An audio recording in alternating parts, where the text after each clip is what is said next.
السلام عليكم ورحمة الله وبركاته. دي أول مرة بطلع بصوتي.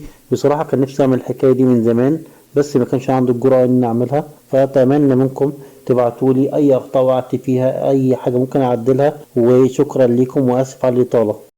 النهارده النادي الأهلي تلقى خطاب من نادي الهلال السوداني، وعلى رأسه رئيس مجلس الإدارة شامس الصباط، إن وفد من الهلال السوداني حابين يجي يزوروا النادي الأهلي لتقديم واجب العزاء في الله يرحمه من الوزير عمرو فاروق.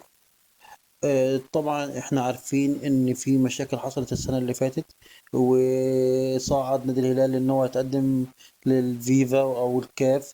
ان في حصلت مشاكل وسوء استقبال وكلام ده. طبعا احنا كلنا شفنا المشاهد دي. طبعا في اطراف مصرية تدخلت وسخنت الدنيا، بحيث ان الدنيا العلاقات تتوتر اكتر واكتر. وطبعا فريق الهلال زي ما احنا عارفين انساق معاها، لانه كانش عاوز يبرر هزيمته. بس في الاخر الناس جايه حابه تزيل الخلافات اللي حصلت بينهم. الاهلي رحب جدا، هيكون على في استقبالهم مدير النادي الاهلي.